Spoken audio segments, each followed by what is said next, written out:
तस्मै नमः देवाय तस्मै नमः।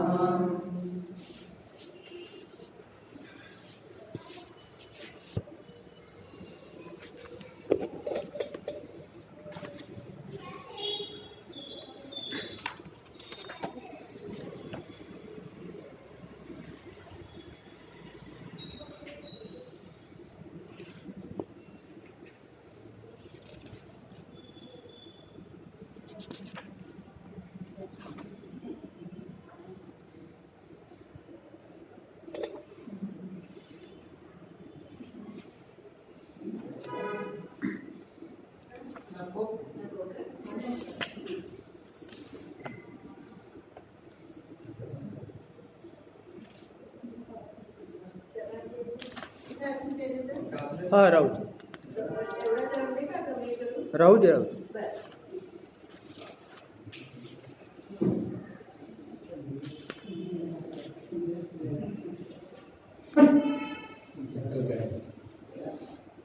या महिन्यात जायचं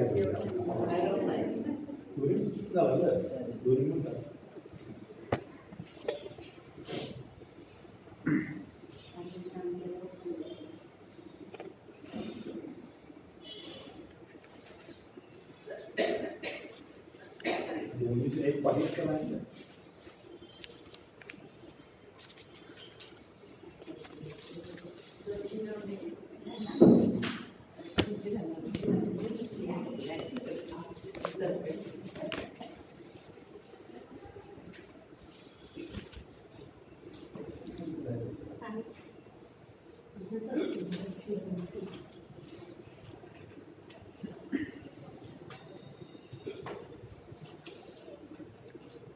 बोला पुंडलिका वरदरित श्री ज्ञानदेव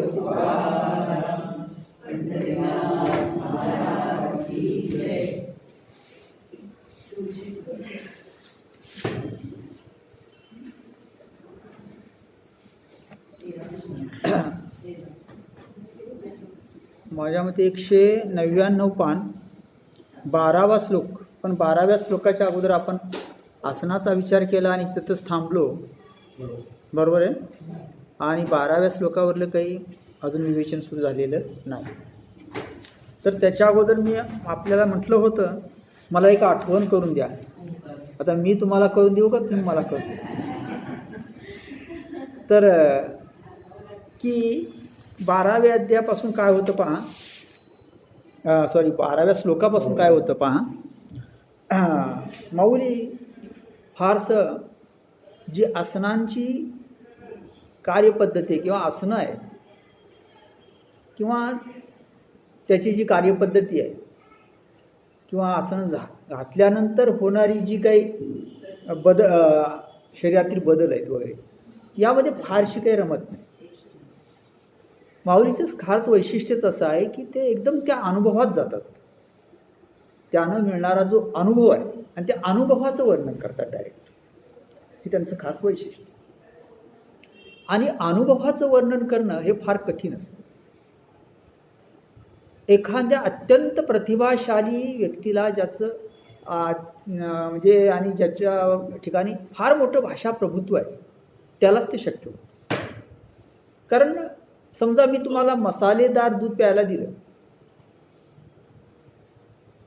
आणि करणाऱ्याला विचार, तो करणारा सांगेन मी यामध्ये दूध असं असं वापरलं, यामध्ये अमुक मसाला एवढा वापरला, तमुक मसाला एवढा वापरला, हे केलं, मग एवढा वेळ उकळलं वगैरे वगैरे, हे सगळं तो सांगू शकेल. हे झालं त्या मसाले दुधाचं विश्लेषण, कसं केलं काय वगैरे वगैरे. आणि समजा ते प्यायला दिलं आपल्याला आणि विचारलं कसं वाटलं, तुम्ही एवढंच म्हणाल हा फार सुंदर होतं. आणखी काय काय सांगता येणार नाही, आणखी काय सांगता येणार. म्हणजे त्या अनुभवाचं वर्णन करणं फार अवघड. इथं माऊली काय करते, ह्या मधल्या प्रोसिजरचं वर्णन ती करतच नाही. माऊली ती काय करते, त्या डायरेक्ट अनुभवाचं वर्णन करते. आणि मग त्या अनुभवाचं वर्णन जर समजून घ्यायचं असेल तर बऱ्याच गोष्टी आपल्याला अगोदर माहिती असल्या तर थोडं फार समजेल, नाहीतर नाही समजणार. पण पुन्हा हा अनुभव जो आहे तो काय व्यावहारिक गोष्टीतला नव्हे, तो आहे आत्मस्वरूपाचा अनुभव, तो आहे निर्गुण रूपाचा अनुभव, तो आहे अरूपाचा अनुभव. मग ज्याला गुणच नाही, ज्याला रूपच नाही, ज्याला आणखी काहीच ज्याला सांगता येत नाही, त्याच्याबद्दल बोलायचं आहे. आणि त्याच्याबद्दल बोलताना मग तसेच शब्द येणार, तशीच वाक्यरचना येणार. हे सगळं कसं आहे की जे सांगताच येत नाही ते सांगायचं आहे, जे सांगताच येत नाही ते सांगायचं आहे. ज्याला पाहताच येत नाही तो डोळे भरी पाहायचा आहे. ज्याला पाहताच येत नाही तो कसा पाहायचा आहे? डोळे भरी पाहायचा आहे.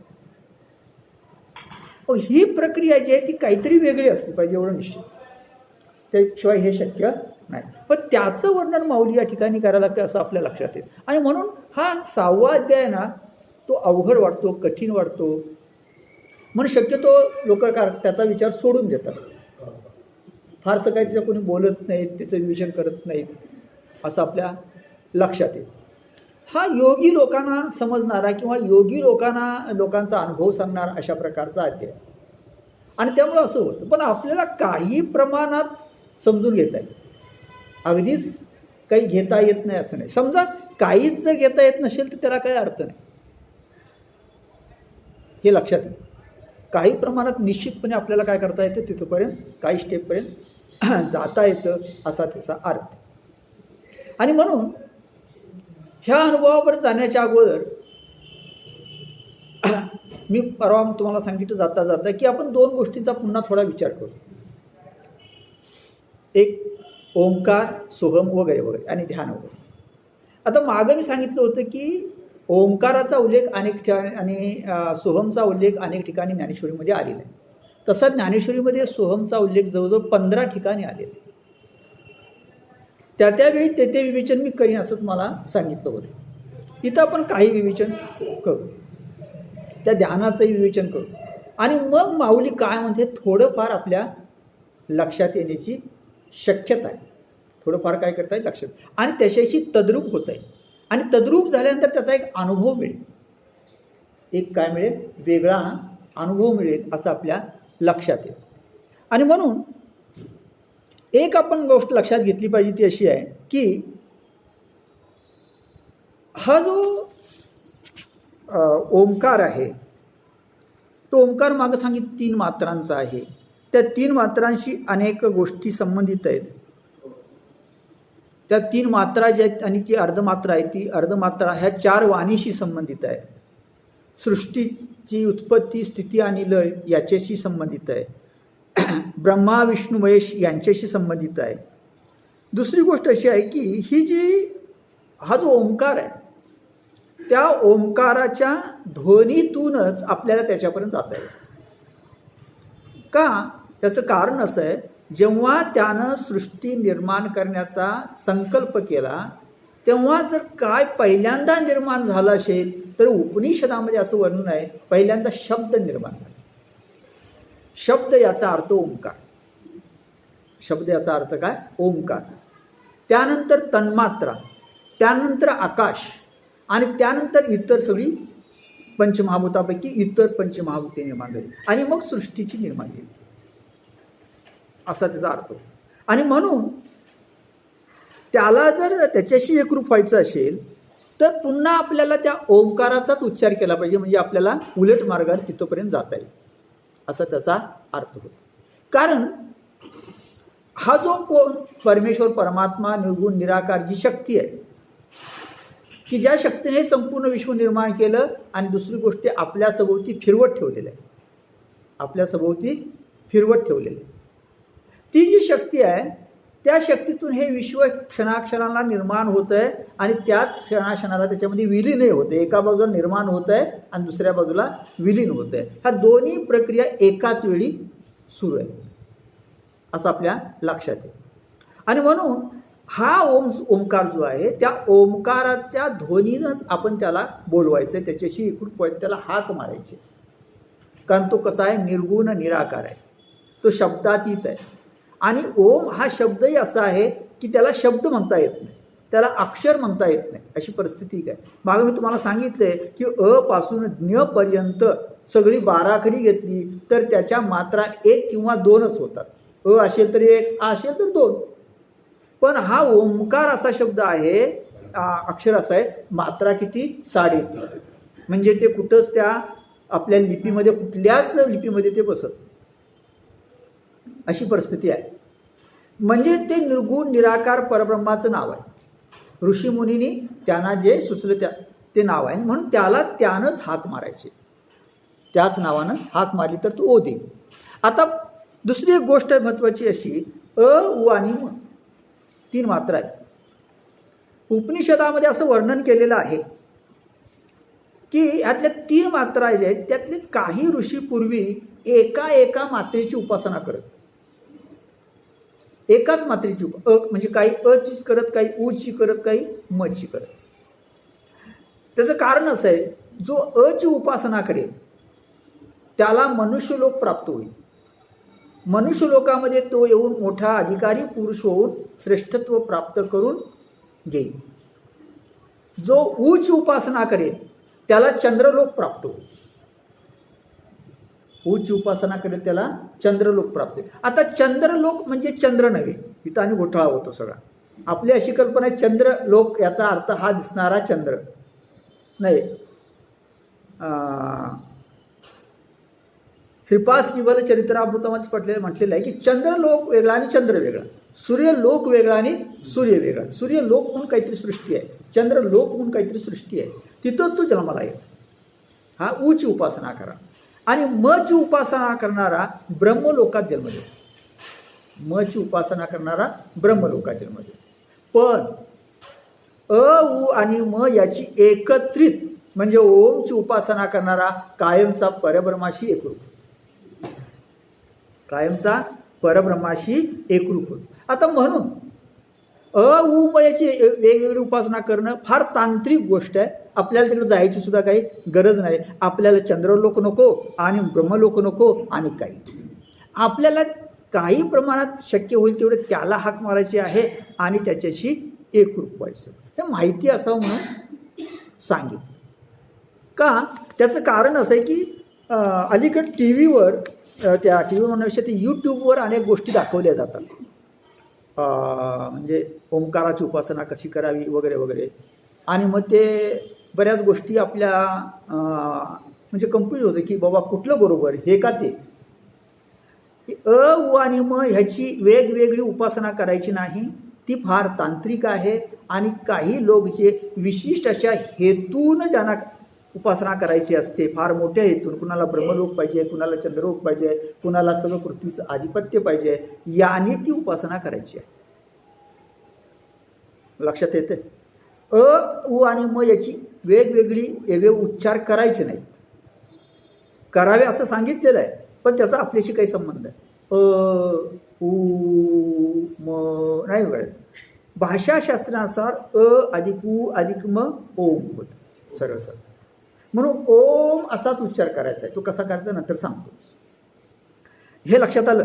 आता पहा, ह्या ओममुळे एक जो नाद निर्माण होतो आपल्या हृदयापर्यंत आपण जेव्हा जातो तेव्हा जो नाद मिळतो त्याला अनाहत नाद म्हणतात. अनाहत नाद म्हणजे काय?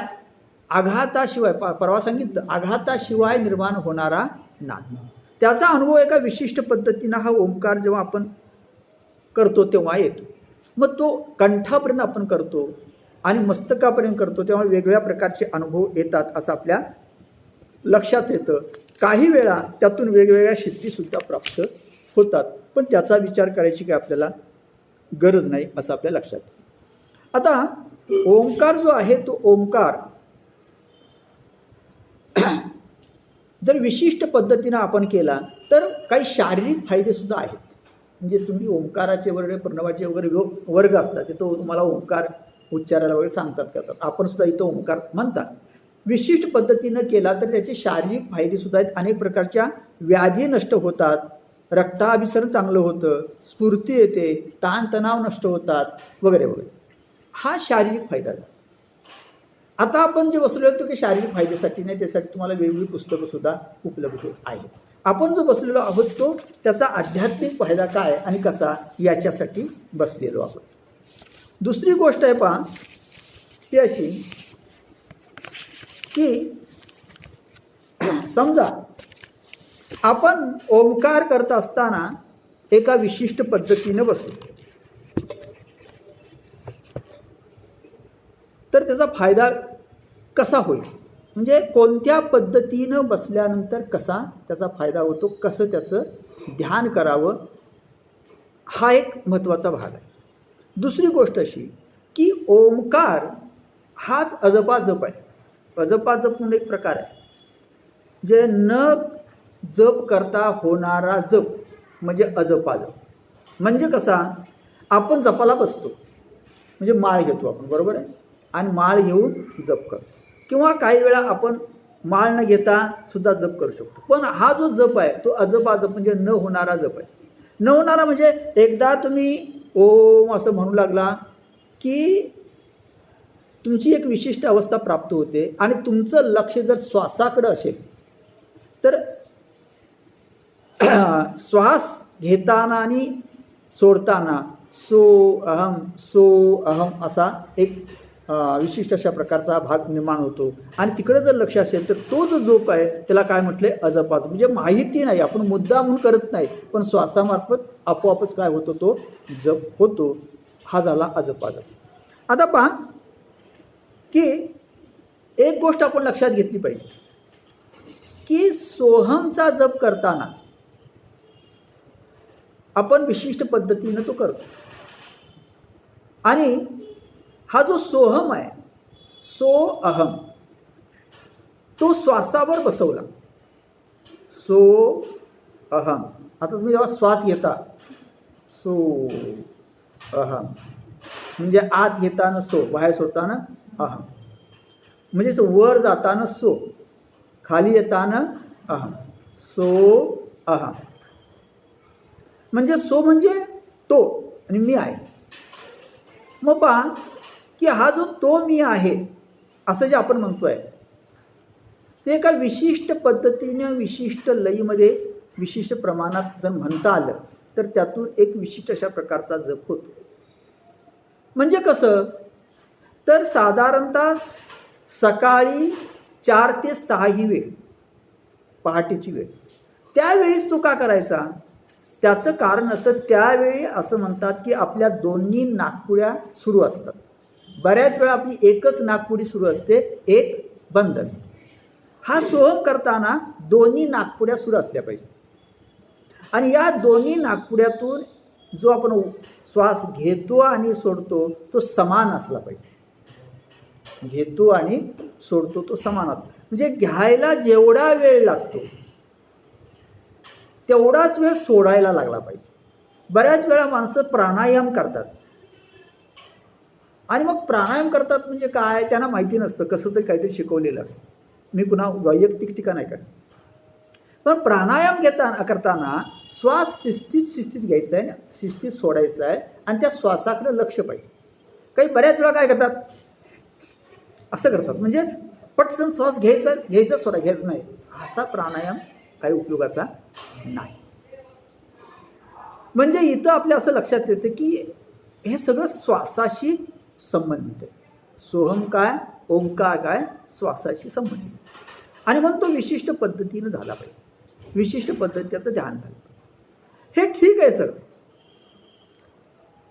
तुम्ही म्हणा हे सगळं आम्ही करतो अनेक ठिकाणी आहे, सर्वत्र चाललेलं आलेलं आहे. मग हे करून काय करायचं. हे करून आपल्याला मी सांगितलं इथं ब्रह्मरंध्रामध्ये जायचं आणि तिथं आहे तो आत्मा आहे. कोण आहे, आत्मा. हे काय खरं आहे का. आणि याचा अनुभव मला एकाने विचारलं काय सांगताय ते तुम्ही खरं आहे का आणि याचा अनुभव येऊ शकतो का. समजा तुम्ही विचारलं मला, हे खरं आहे, त्याचा अनुभव येऊ शकतो, आपल्याला घेता येईल. फक्त एवढंच झालेलं आहे की लोकांनी त्यातील काही गोष्टी ह्या फार गुप्त ठेवल्या आणि त्यामुळे गोंधळ झाले. हे लक्षात. हा आत्मा म्हणजे काय नेमकं हे समजणार आहे का नाही. आणि हे प्रकरण जर समजणारच नसेल तर याच्यावर कशाला दररोज बोला. हां ते आहे समजणार. मागं एका ग्रंथाचा मी उल्लेख केला होता. नाथ संप्रदायातील अत्यंत गुप्त गोष्टींचं वर्णन करणारा ग्रंथ आहे, अत्यंत दुर्मिळ आहे. ग्रंथाचं नाव आहे आनंद भैरवी.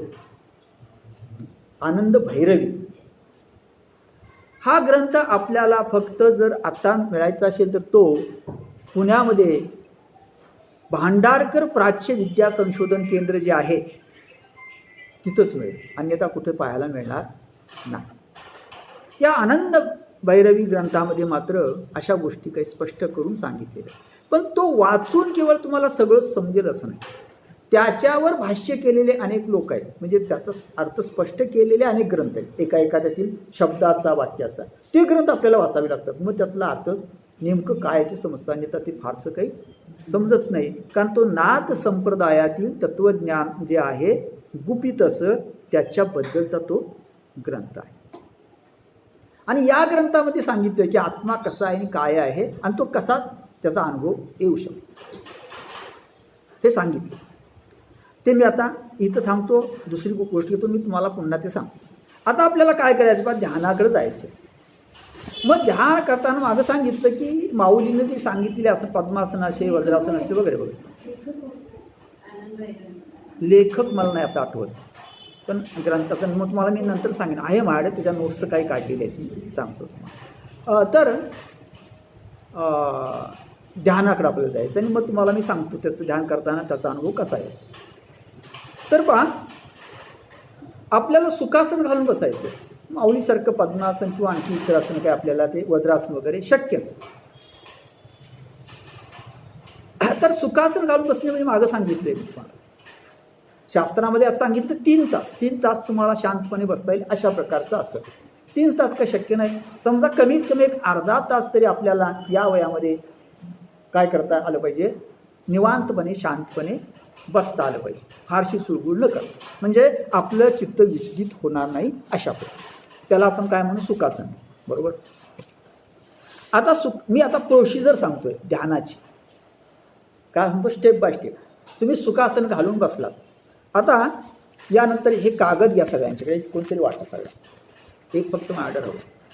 मी मुद्दाम ते तुम्हाला लिहून घेताना अडचण येईल म्हणून त्याच्या झेरॉक्स करून आले, प्रत्येकाला एक.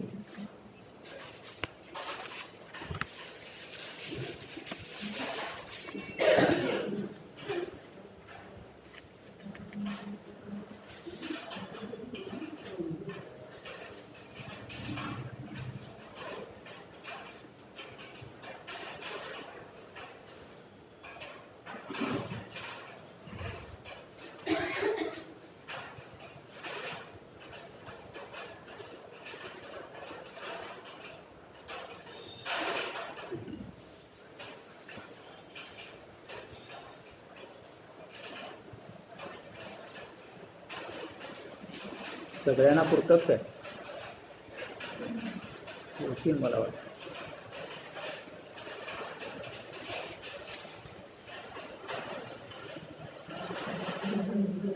पुरले ना सगळ्यांना. तुम्हालाच तुम्ही पडली का? हां, तुम्ही तिकडे बघा, मी तुम्हाला देतोय, माझ्या देतो. डबल आहे का?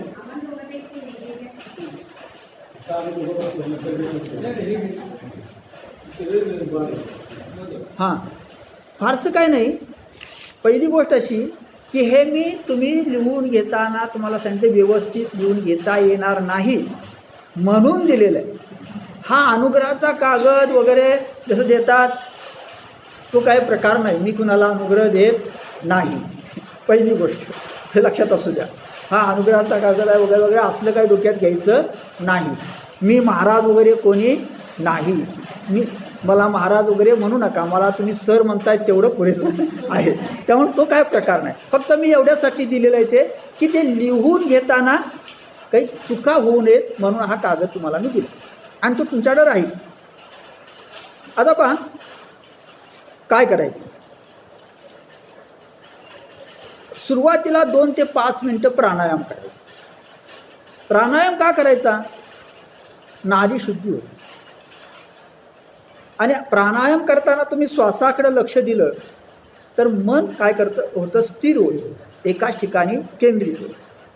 आता हे करताना काय करायचं पहा, प्राणायाम करताना किंवा बसल्यानंतर, एक म्हणजे आपल्याला डुलकी येऊन इकडे लक्ष द्यायचं, म्हणजे अत्यंत फ्रेश असताना करायचं हे ध्यान, म्हणजे असं असलं पाहिजे, माणूस फ्रेश असला पाहिजे. दुसरी गोष्ट, पूर्ण जागृत असली पाहिजे, मी काय करतोय, कशासाठी बसलो, इकडे लक्ष असलं पाहिजे. आणि यावेळी काय होतं, आपण श्वास ओढतो, म्हणजे श्वास वरून खाली जातो आणि खालून वर येतो. म्हणजे परवा सांगितल्याप्रमाणे त्या आसनांच्या वेळी की प्राण आणि अपान हे काय होतात, एकमेकात मिसळले जातात. श्वास वर जातो आणि खाली जातो. यावेळेला अशी भावना ठेवायची आहे की श्वास खालून वर येताना जे आज्ञाचक्र आहे, विशुद्ध चक्र आहे, अनाहत चक्र आहे, मूलाधार चक्र आहे, मणिपूर आहे, यातून जी शक्ती आहे, चैतन्य शक्ती, ती वर जाते माझी. आणि जेव्हा मी खाली श्वास सोडतो तेव्हा ती शक्ती हळूहळू खाली येते. म्हणजे असा भाव ठेवायचा, असं लक्ष पाहिजे की मी जेव्हा श्वास घेतोय तेव्हा ही शक्ती कशी, सगळीच माझी शक्ती वर वर वर जाते. म्हणजे श्वास घेतो म्हणजे श्वास नाही घेत, श्वास म्हणजे प्राण, आणि प्राण म्हणजेच आपण. मीच वर वर जातोय आणि मीच खाली येतोय, अशी भावना केली तुम्ही तर काय होईल बरं, ह्या संपूर्ण चक्रांवर त्याचा परिणाम होईल. लक्षात येते, म्हणजे त्या श्वासाचा परिणाम ह्या चक्रांवर, त्याचं शुद्धीकरण होईल. आणि मग तुमच्या लक्षात येईल की पहाटेच्या वेळी असं जर तुम्ही निवांत वेळी जर केलं तर काही वेळा तुमच्या असं लक्षात येईल की तुमच्या दोन्ही नाकपुड्या व्यवस्थितपणे शांतपणे सुरू आहेत. दोन्ही नाकपुड्या तुम्ही दोरा धरला तर लक्षात येतं, दोन्ही नाकपुड्या व्यवस्थितपणे शांतपणे सुरू आहेत. आणि जेव्हा दोन्ही नाकपुड्या व्यवस्थितपणे शांतपणे सुरू आहेत असं वाटतं किंवा झालेले असतात, तेव्हा समजायचं की हळूहळू सुषुम्ना नाडी जी आहे ती कार्यान्वित होऊ लागलेली आहे, असा त्याचा अर्थ. लक्षात येते, सुषुम्ना नाडी काय कार्यान्वित होऊ लागलेली. आणि सुषुम्ना नाडी कार्यान्वित होऊ लागलेली आहे याचा अर्थ असा होतो की तुमची कुंडलिनी शक्ती जागृत होऊ लागलेली आहे. तुमची कुंडलिनी शक्ती जागृत होऊ लागली. ती काय एकदम जागृत पूर्णपणे होत नाही आणि जात नाही, कारण ते शक्य नाही, ती योग्यांची गोष्ट आहे. हळूहळूच ती कुंडलिनी शक्ती काय होते, जागृत होते आपल्या ठिकाणी. आणि मग अशा प्रकारे त्याचा अनुभव येऊ शकतो असं आपल्या लक्षात येईल.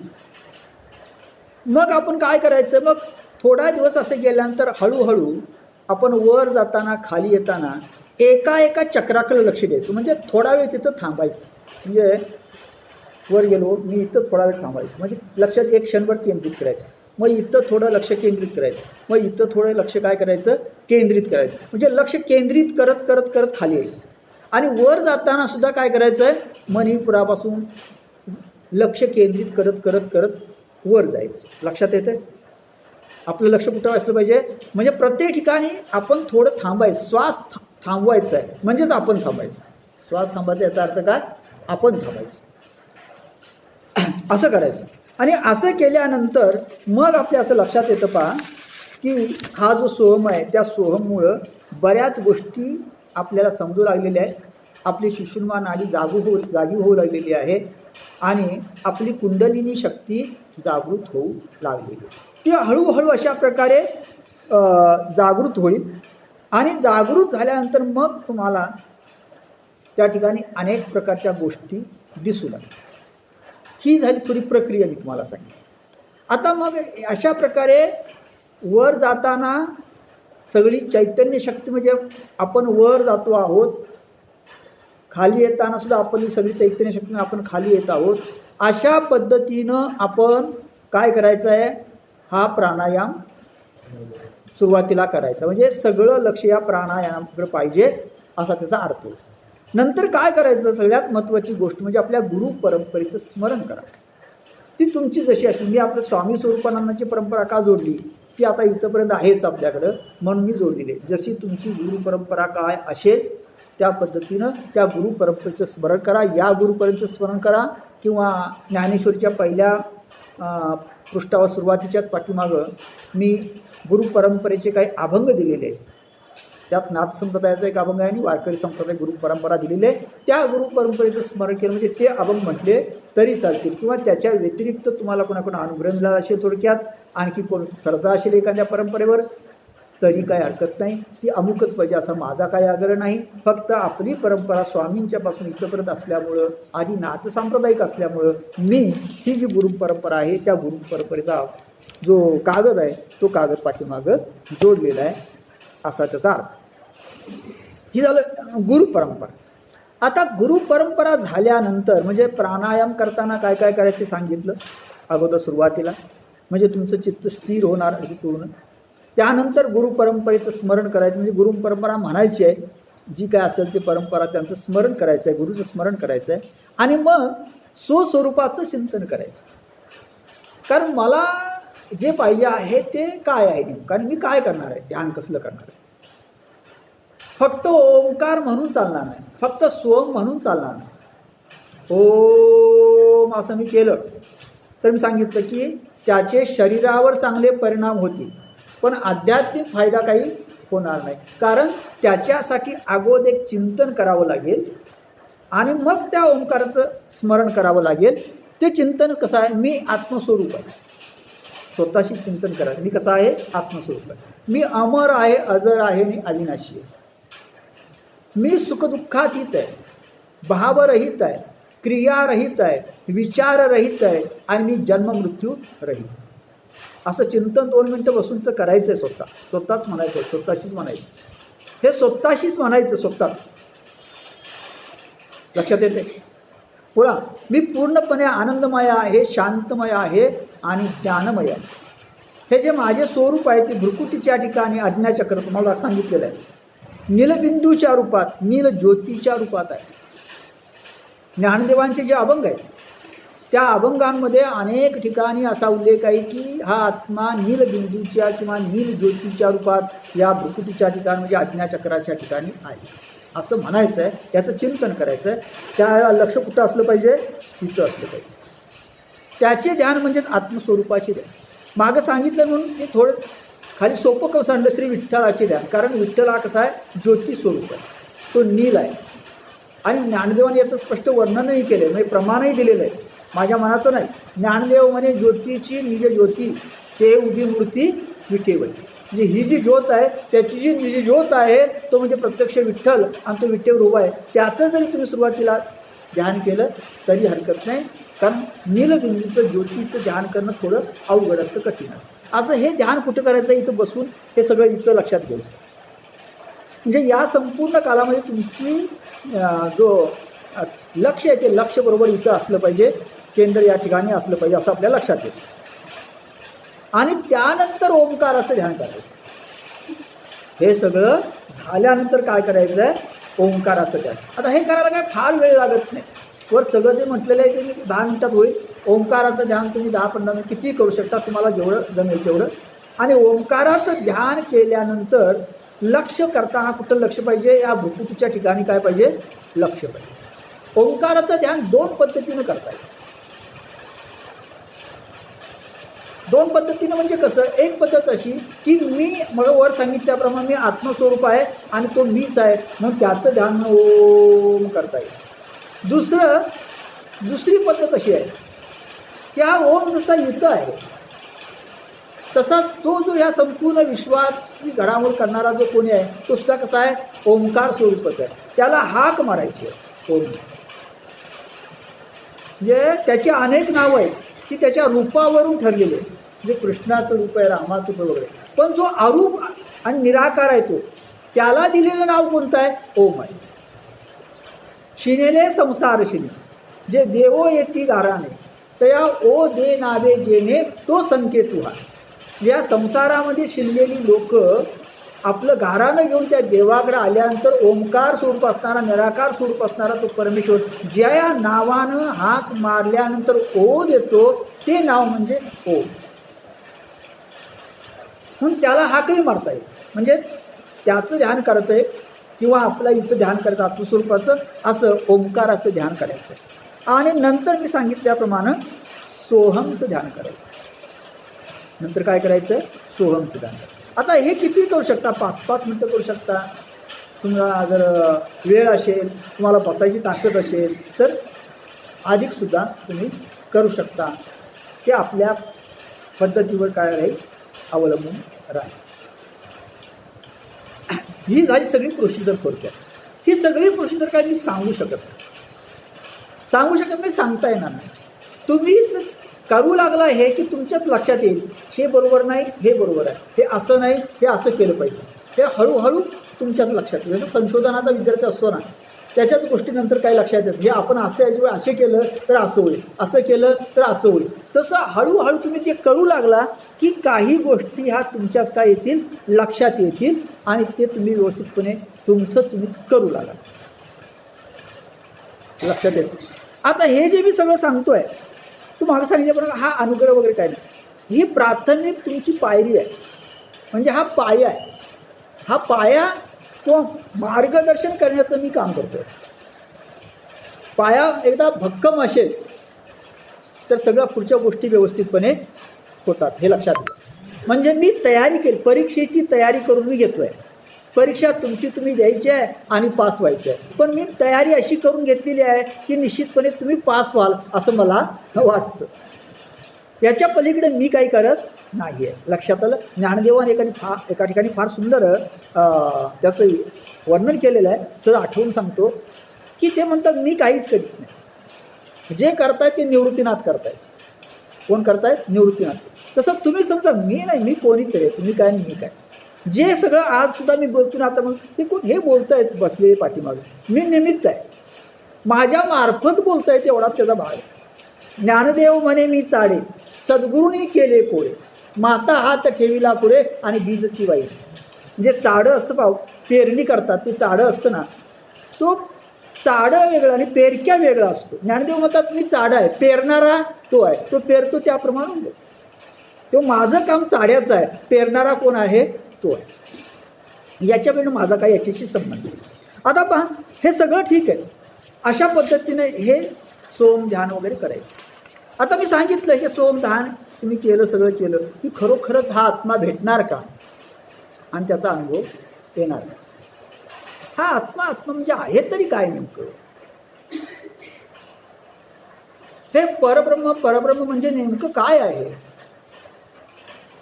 त्याचं वर्णन एकाच वाक्यात करता येईल. त्याचा अनुभव, आत्मानुभव म्हणजे काय?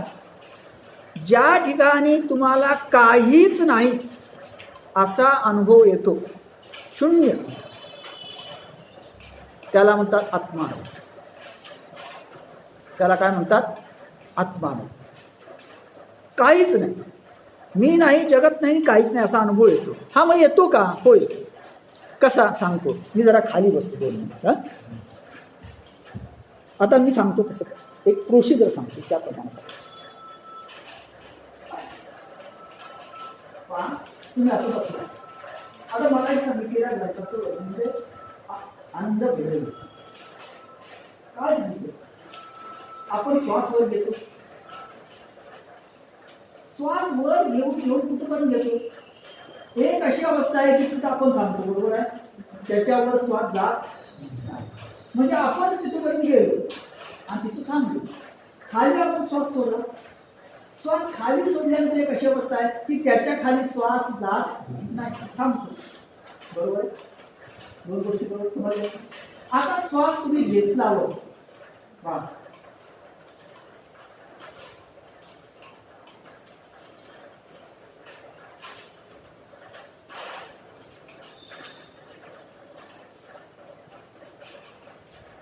आता मी इथपर्यंत गेलो श्वास घेऊन, बरोबर. तिथून पुढे जातात नाही, तिथं थांबायचंय. 1 सेकंद काय करायचं, 2 सेकंद थांबायचं. तिथं काहीच नाही अशा अवस्था आहे. म्हणजे वर श्वास गेला आपण, काहीच नाही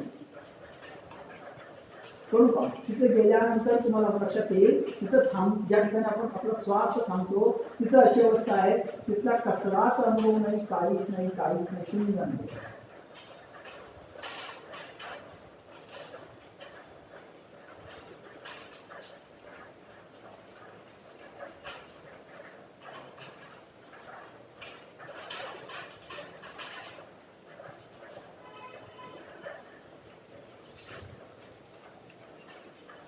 आपण थांबतोय त्याच्या वर नाही जातोय, बरोबर, खाली येतोय त्याच्या खाली नाही जातोय. हे जे वरती थांबणं आहे क्षणभर, आणि तिथे जो अनुभव तुम्हाला येतोय तुम्ही लक्षात केली तो आहे आत्म्याचा, तो आहे आत्मा. आता एक क्षणभर झाला, तुम्ही ही प्रक्रिया सतत करू लागला तर ती तुम्हाला अनुभव कसा येईल, सतत दिसतो. म्हणजे काय त्याचं वर्णन असं, म्हणजे जिथं आपण वर वर वर जातोय आणि थांबतोय, आणि तिथं होती काय चूक, प्रोसिजर काय आहे, आपण वर जातो खाली येतो, वर जातो खाली येतो. आपल्याला हे माहिती नाही त्याची प्रोसिजर, हे कोणी सांगितलं नाही की तिथं थोडा वेळ थांबायचं. गुपित गोष्ट काय आहे, तिथं थोडा वेळ थांबायचं. थोडा वेळ का म्हटलं, तुम्हाला सुरुवातीला जास्त वेळ थांबता येणार नाही, जेवढा वेळ थांबता येईल तेवढं थांबायचं. काही काळानंतर अशी अवस्था प्राप्त होईल, तुम्ही त्या ठिकाणी म्हणजे श्वास थांबवून 5-10 मिनिटं सुद्धा थांबा. लक्षात येते, अशी जी अवस्था ती त्या आत्मस्वरूपाची असते, ती त्याचा अनुभव, तो अनुभव या खेळात घेत आहे. पहा, तुम्ही थांबण्याचा पुन्हा एकदा प्रयत्न करा, वर ह्या श्वासाला असं बसायचं नाही. जरा खुर्चीवर बसायचं, खुर्चीवर बसायचं. मी सांगितलेली प्रोसिजर आहे पहिलं, आता सांगितली नंतर मला सांगायची गरज नाही, ती सगळी करायची सकाळी. आणि मग हे असं बसायचं आहे, आणि मग तो श्वास वर वर वर वर इथंपर्यंत घ्यायचा आहे, आणि तिथं एक अर्धा मिनिट असे काय असे तेवढा वेळ थांबायचं आहे, आणि तो श्वास हळूहळू खाली सोडायचा आहे, आणि पुन्हा खाली थांबायचं, पुन्हा काय करायचं आहे, खाली थांबायचं. पण सुरुवातीला जास्त वेळ इथे थांबण्याचा प्रयत्न करू नका, कारण त्याचा परिणाम वाईट सुद्धा होण्याची शक्यता आहे. हे फार ह्याने घ्यायचं असतं, म्हणजे त्याचा सगळ्या विचार बाजून विचार करूनच ते करायचं असतं, हे लक्षात घ्या. पहा, वरती ह्या श्वास शिस्तीत घ्यायचं असतं.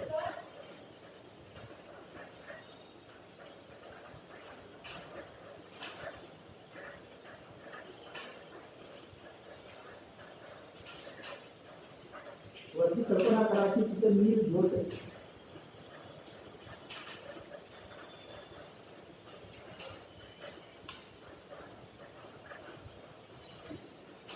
आणि त्या नीर बिंदूच्या ठिकाणी आपण थांबलेलो आहे.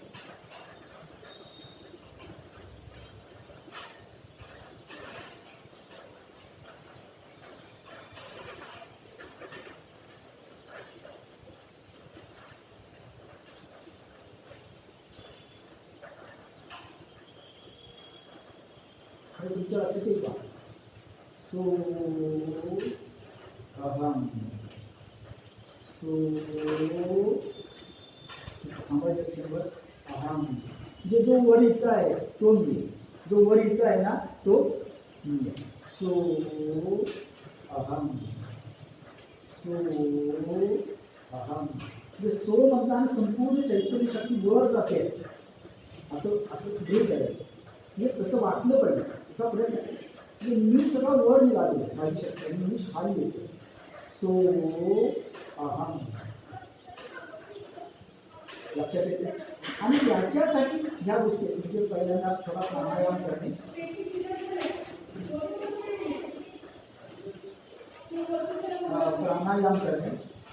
त्यानंतर गुरु परंपरेचं ध्यान करणे, त्यानंतर मी सांगितलं आत्मचिंतन, स्वस्वरूपाचं चिंतन करणे.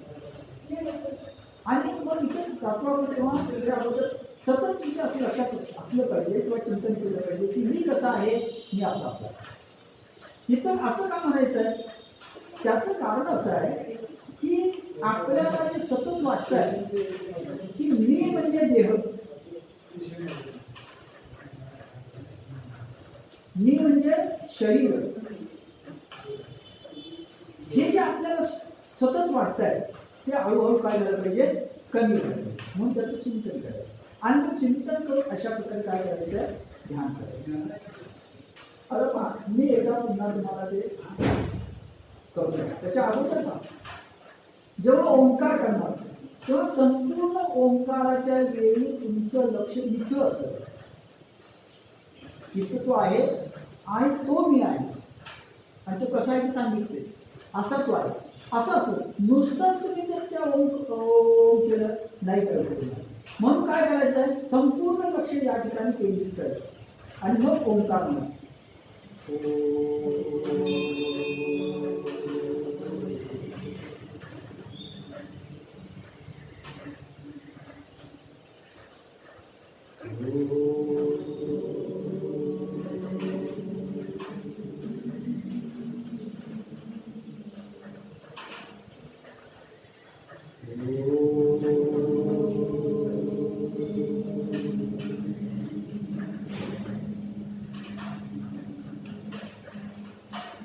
म्हणजे तुम्ही त्या ठिकाणी पूर्णपणे जाता. म्हणजे मी कुठे जातो, तिथे जातो, लक्षात आलं. आणि ती खाली येतो, इथे जे थांबणं आहे ते थांबणं जेवढा वेळ तुम्हाला जमेल जास्त तिथे समजायचं आपली प्रगती सुरू आहे. आणि मग तुम्हाला अनुभव येतो की मी शरीर म्हणजे काय नाही. कारण इथे जेव्हा आपण थांबतो तेव्हा आपल्याला कसलाच अनुभव काहीच नसतो, आपल्याला कसलाही अनुभव काही नसतं. अशा क्षणभर अनुभव तो अनुभव करतो. मग त्या अनुभवाचं वर्णन आता हे आपल्याला क्षणभर वाटतं. जे सतत त्या अनुभव 24 तास राहू शकतात माऊलीसाठी, त्यांनी त्या अनुभवाचं केलेलं वर्णन तिथून पुढे चालू आहे. त्यामुळे हां श्वास तसं सोडूच ना.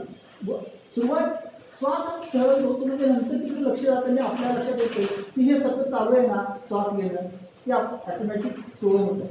हे नंतर लक्षात येतं. सुरुवातीला हे असंच करावं लागतं. हां असं सो करणं, अहम करणं हे सुरुवातीला. मग ऑटोमॅटिक तुम्ही लक्ष जातं, म्हणजे लक्ष राहतं आपण की म्हणजे श्वास जो आपला होतोय तो अजपाजं मग काय सांगितल्याप्रमाणे अजपाजं तो नंतर सहज होतो. हा ते करावं लागतं शेवटी. आणि साधना ही करावीच लागते, त्याला काही पर्याय नाही. म्हणजे कोणी म्हणे तुम्हाला 2 दिवसात मी हे करतोय, 4 दिवसात करतोय, 8 दिवसात, तसं काही होत नाही. ते क्षमता येते तुम्हाला, पण पुन्हा त्यापुढे प्रगती करण्यासाठी साधना ही काय करायला लागेल, करावी लागेल. हे लक्षात, त्याला काही पर्याय नाही हे आपण लक्षात घेतो. म्हणजे आपल्याला असं वाटतं की साड्या असावी, तत्काळी अचानक सगळं एकामेकांमध्ये आपल्याला द्यावं, तसं काही असं होत नाही. एखाद्याला झालं असेल, त्याचा अनुभव असेल तर लक्षात ठेवायचं आपण पूर्वजन्मेमध्ये त्याची साधना फार मोठी झालेली आहे आणि म्हणून त्याला ती या जन्मात मिळाली, असा त्याचा अर्थ आहे. एवढंच केला, पण ते त्याच्याशिवाय मिळत नाही हे आपण लक्षात घेतो. म्हणजे हे इथं आपल्या लक्षात येतं की अशी हे सगळी काय आहे प्रोसिजर. मग तुम्ही कोणत्या वेळेला ते करायचं ते तुम्ही ठरवा. मग हळूहळू ती वेळ वाढवत ना, म्हणजे वरती थांबण्याची वेळ, ओंकाराची वेळ, सोहमची वेळ ते थोडी वाढवल्यानंतर तिथे असं लक्षात येईल की काही वेगळे अनुभव आपल्याला येऊ लागतात. आणि मग असा अनुभव येतो वर थांबू लागला हळूहळू तुम्ही की खरोखरच मी म्हणजे देहाच्या भावना सांगतो. काय होतं, आपण देहधारी आवाज वाटतच नाही. मग तुमच्या असं लक्षात येणार आहे आपल्याला हे खावंसं वाटत होतं, नाही आवडीचा पदार्थ होता, त्याची आवड खाण्याबद्दल निघून गेली. म्हणजे त्यावेळेला मागं ते सांगितलं आता माऊलीनं की या विषयांवर नियंत्रण ठेवा, शरीरावर नियंत्रण ठेवा, इंद्रियांवर नियंत्रण ठेवा, त्या इंद्रियांना विषयांपासून काय करा, परावृत्त करा. मग तुमच्या असं लक्षात येईल असं काही करावं लागत नाही, आपोआपच ही इंद्रिये त्या विषयापासून काय झालेली आहे, परावृत्त. काहीच करावं लागतं, तिकडून जातच नाही. म्हणजे तुमचा एखादा अत्यंत आवडता कापडीचा पदार्थ असेल तर तुम्ही तिथून निघाला, तुम्हाला वाटतं आम्ही तो खावा, कारण तुम्ही देहावच नाही. म्हणजे विषय जे आहे ती इंद्रिय आपोआप विसरतात. आणि काय म्हणजे विषय जे आहे इंद्रिय काय करतात, आपोआप विसरतात. आपोआप म्हणजे कसे, मनात काही नसतं, मी आहे आणि मला हे हवं आहे वगैरे, हा जे इच्छा असतात ते इच्छा आपोआप काय होतात, नसते. काय नसतं होतात, त्याचं कारण असं आहे, मला ह्या विषयातून जे काही सुख मिळतं ना त्याच्यातून इथे गेल्यानंतर तुझ्या लक्षात येतं की काय फार मोठं सुख आहे. मग मी त्या शुल्लक सुखाकडे कधीच पाहणार नाही. बाबा सांगितल्याप्रमाणे की जो अमृताची इच्छी ठेवी तो कांजी नसतो, जो अमृताला नावं ठेवतो तो पेज पिणार नाही, असं आपल्याला पहाटे ब्राह्मण होतं त्यांना जमीन तरी केलं घटत नाही. तर समजा एखाद्याला शक्य नसतं, त्याने आपली निवांत वेळ पाहून करायचं. तर 4 ते 6 वेळ जरा बरा असतो, शांत होतं, बाहेरचं वातावरण शांत असतं, म्हणून सांगितलं शांत होतं तुम्हाला म्हणून माहिती आहे. तर हां, जेव्हा समजा एखाद्याला सकाळी घरातून माणसं बाहेर जातात, नोकरीला उठली जातात, हे होतं दंडा चालू, पण रात्री मात्र 10च्या पुढं बसलं निवांत असतं. कसं करा तुमच्या परिस्थितीवर अवलंबून, किती वेळ करायचं हे सुद्धा तुमच्या परिस्थितीवर अवलंबून, तुम्ही किती वेळ बसू शकता आणि भागायचं. कारण हे शरीरावर अवलंबून असणे साधन आहे. आणि आपल्या गणितात म्हटलेलं आहे की शरीरावर खरू साधन, शरीर हे साधन आहे. शरीर चांगलं असेल तेवढी तो प्रतिसाद आपल्याला नाही, ते शरीर फार चांगलं नसेल तर प्रतिसाद काही फारसा राहत नाही. त्याप्रमाणे त्या शरीरावर पण अशा पद्धतीने तुम्हाला हा अनुभव घेता येतो. तुम्ही तो व्यक्तीला सांगण्याचा प्रयत्न केला तर तुमच्या शरीरावरही त्याचा परिणाम चांगला होतो, तुमच्या शरीरातील काही व्याधीसुद्धा नष्ट होतात आणि तुम्हाला नंतर मात्र हळूहळू हलकं वाटेल. म्हटलं अनुभव कुठला येईल तुम्हाला हलकं वाटलं. हलकं वाटलं लागलं याचा अर्थ कसा आहे की परवाने सांगितल्याप्रमाणे तुमच्या शरीराची काही अंश म्हणजे जडतत्वाचे अंश आणि पाण्याचे जलाचे अंश हे कमी होऊ लागले असा त्याचा. मग तुमचं पित्त नियंत्रित होईल, मग तुमच्या आणखी काही गोष्टी काय होतील नियंत्रित होतील असा त्याचा अर्थ. तर या पद्धतीने त्याकडे जायचं. तर त्या गुरु परंपरेचं स्मरण हे अतिशय महत्त्वाचं आहे. कारण हे आपल्याला पुन्हा मिळालं सगळं त्यांच्याकडे, म्हणून त्यांचं स्मरण केलं. म्हणून प्राणायामाचं त्यांचं स्मरण करायचं, स्मरण केल्यानंतर थोडं स्वचिंतन करायचं आणि मग अशा प्रकारे हा ओंकार आणि सोहम साधना करायचं. आणि ती कशी करायची, कुठं वर थांबायचं म्हणा, जिथं वर जाताच येत नाही म्हणजे श्वास पुढं वर जात नाही तिथं थांबायचं, तिथून खाली यायचं, खाली येताना जिथं खाली परत श्वास जात नाही तिथं थांबायचं, तिथलं जीव आहे आणि वरती कोण आहे आत्मा, याचं निलंबन, जीवशिव निलंबन, जीवशिव निलंबन हे चालेल. आणि असा जो सतत त्या अनुभवामध्येच असतो तो खरा व्यक्ती. मग माऊली काय करते त्याचं वर्णन करते त्या अनुभवाचं, आणि मग ते वेगवेगळ्या प्रतिमांच्या साह्यातून करावं लागतं. पण असं जे वर्णन आहे की त्याचं वर्णन करणं अशक्य आहे की त्याचे उपाय काय, कवी जे असतात महाकवी जे असतात ते त्यांनी प्रतिमा वापरतात आणि प्रतिमेच्या साह्यातून ते काय करतात वर्णन करतात. आणि त्या प्रतिमा समजून घेणं आणि ते वर्णन समजून घेणं हे थोडंफार जरी माहिती असेल तर आपल्या स्वरूपात समजतं, अन्यथा ते समजत नाही. कारण मुंडा महाराजासारखे व्यक्ती ज्यांना आयुष्य सगळं आपण ज्ञानेश्वरीच्या प्रवचनात लावलेलं अभ्यासात लावलेलं त्यांचा फार मोठा सत्कार पुणे विद्यापीठाने केला. सगळे म्हणाले ज्ञानेश्वरी खरी समजली तर ते मुंडा महाराजांना समजली. जेव्हा मुंडा महाराज येतले तेव्हा ते एकच वाक्य बोलले, मला ज्ञानेश्वरी समजली नाही, मी आयुष्यभर ज्ञानेश्वरी समजून घेण्याचा प्रयत्न केला. तर आपण कोण किंवा इथून पुढे जे आहे ते सगळं कसं आहे असं आहे असं. आता पहा, यानंतर आणखी काही गोष्टी सांगून आजचं प्रवचन इथंच त्या श्लोकाला न करता आपण थांबतो.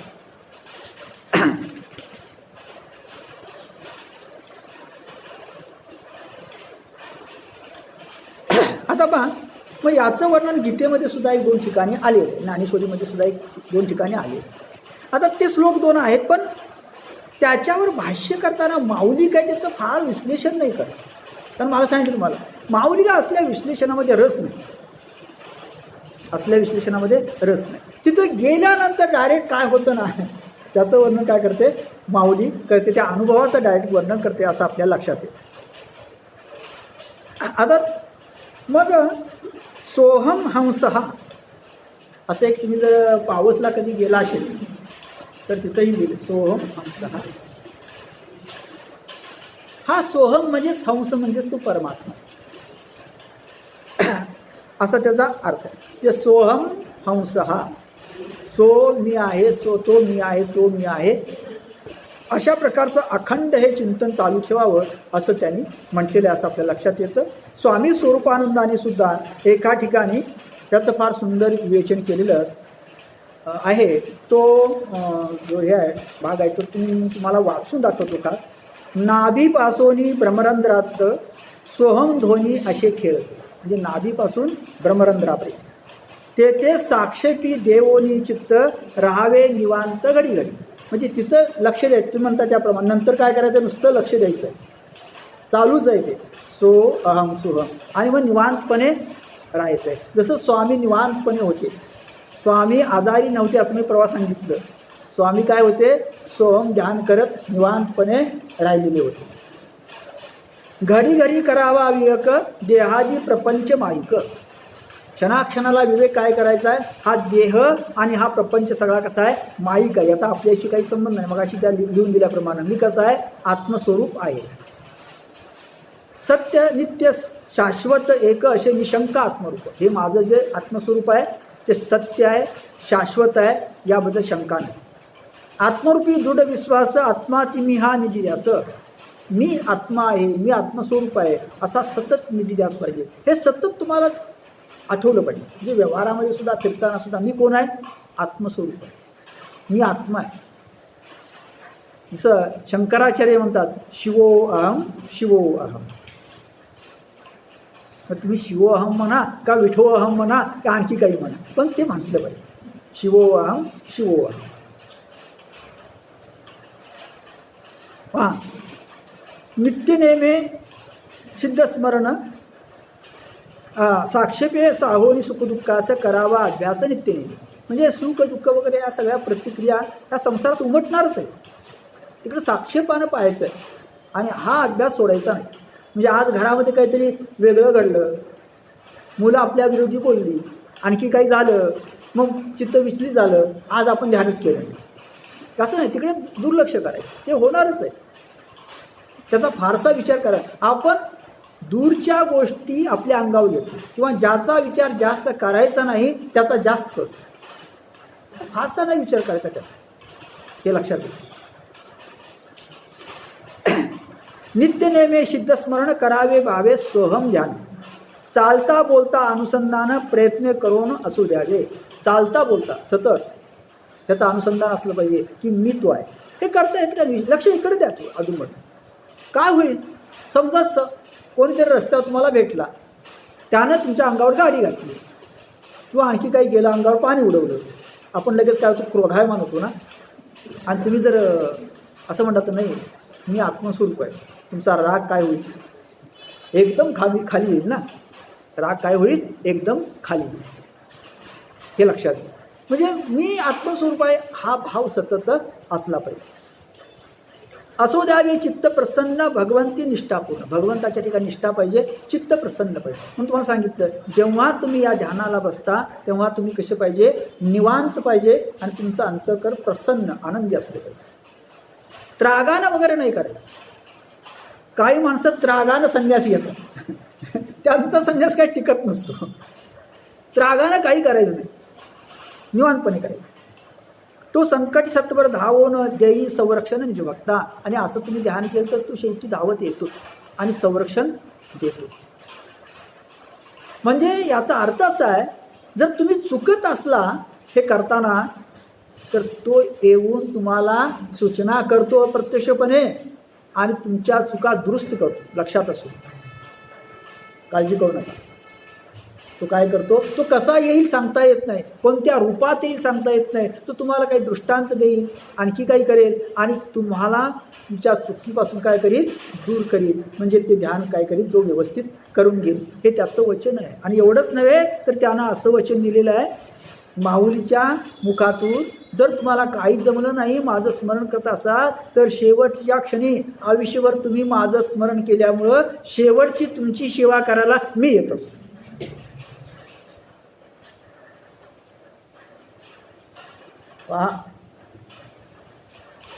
म्हणजे इथं आपल्या असं लक्षात येतं की आपल्याला त्याची काही चिंता नाही. आपण आपल्या पद्धतीनं काय करायचं आहे, प्रयत्न चालू ठेवायचा, एवढंच, दुसरं काय.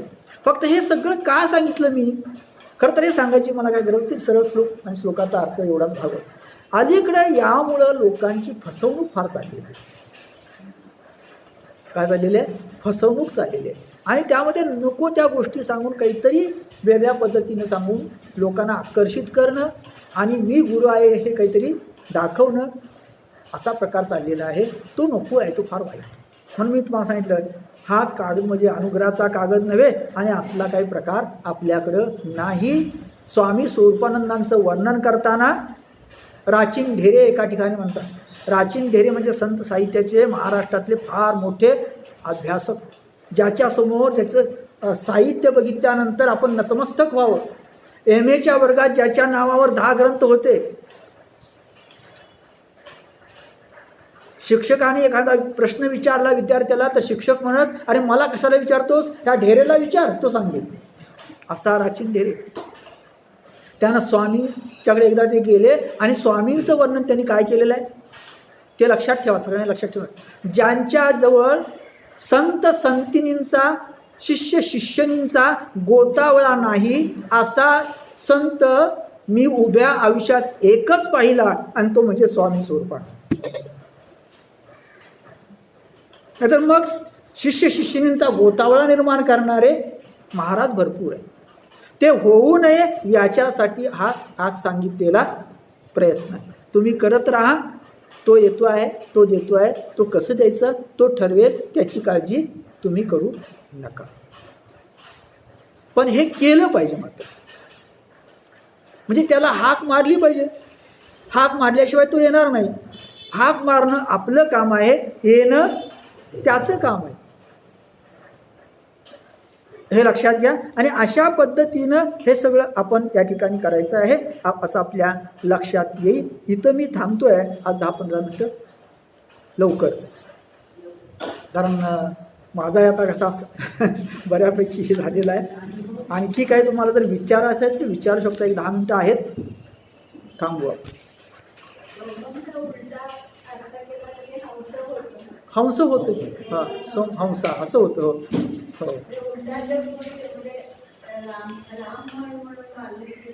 हो हो हो, दोन्ही होते. उलट म्हणजे काय, त्यातला गुप्त गुप्त गुह्यार्थ गुप्त ते सांगायचं आहे. सोमहंस उलट केलं ते हंस होतं. दुसरं तुम्हाला सांगतो की मागं मी तुम्हाला सांगितलं होतं, एखादा कागद असता तर मी ते दाखवलं असतं. ते पहा, तुम्हाला लांबून दिसतंय का बघा.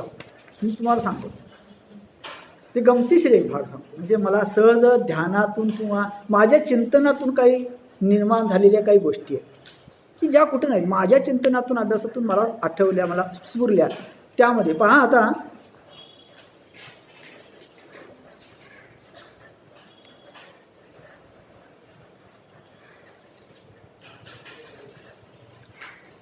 पहा, हा ओम आहे.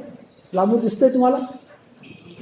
ओम आहे, बरोबर आहे, दिसते सगळ्यांना ओम. आता इथं ही एक मात्रा आहे. मी फक्त ती जोडतात ती जोडलेली नाही, एकाशी काय केलेलं आहे, जोडलेली. लक्षात येते ना, फक्त जोडलेली. ही एक मात्रा, ही एक मात्रा, 2 मात्रा झाल्या. ही अशी आहे ती तिसरी मात्रा, बरोबर आहे. ही आहे ती अर्ध मात्रा, बरोबर आहे. 3.5 झाल्या. आणि त्याच्यामध्ये हा एक बिंदू आहे. आता मी काय करतो पहा, आता ही जी वरची मात्रा ना, ही वर मात्रा आहे ना, ती मी काय केली, इथं अशी केली. लक्षात येते, दिसतंय. आणि त्याच्या खाली एक बिंदू दिला, त्याच्या खाली काय केला, बिंदू दिला. आता दुसरी मात्रा आहे तीही मी अशी केली, बरोबर आहे. आणि त्याच्या खाली एक बिंदू दिला, बरोबर आहे. हां, आता ही जी मात्रा आहे तिसरी, ती तिसरी मात्रा मी अशी केली, खाली ठेवली, बरोबर आहे. तिसरी मात्रा मी अशी केली. आणि ही जी अर्ध मात्रा आहे ती अर्ध मात्रा मी वर अशी केली. काय झालं, ओंकार गणेश, बरोबर आहे. आहे ना, दिसते ना, लांबून दिसत नाही का?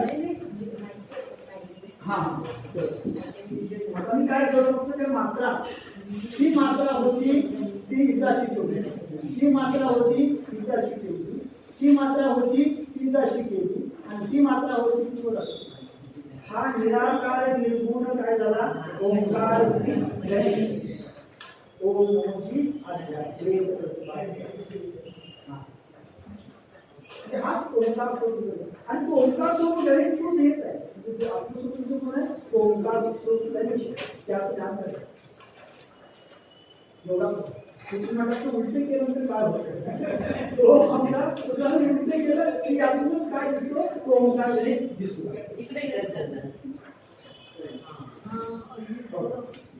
ही मात्रा इथं अशी ठेवली, ही मात्रा ही अशी इथे ठेवली, त्या दोन म्हणजे ही मात्रा होती ती अशी केली इथे ठेवली आणि हा अर्थ मात्रा वर ठेवली.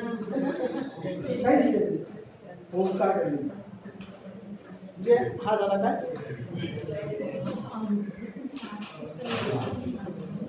ही मात्रा इथे ठेवली, ही मात्रा ही अशी ठेवली, ही मात्रा ही इथे अशी ठेवली आणि अर्ध मात्रा पण काहीच नाही. बरोबर. म्हणजे हे तुम्हाला असं अनेक गोष्टी आहेत त्यातून त्या चिंतनातून स्फूर्ती होईल. हे आत्मस्वरूप किंवा आत्मा म्हणजे काय नाही सांगते काहीतरी अद्भुत आहे आणि ते कुणाला नाही असं नाही. सांगितल्याप्रमाणे ह्या सगळ्याचं वर्णन त्या ग्रंथामध्ये केलेलं आहे.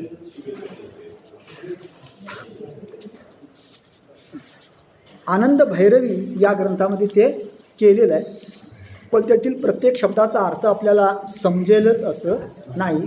तो बऱ्याच वेळा थोडा काही लोकांना समजून घ्यावा लागतो असं होतं.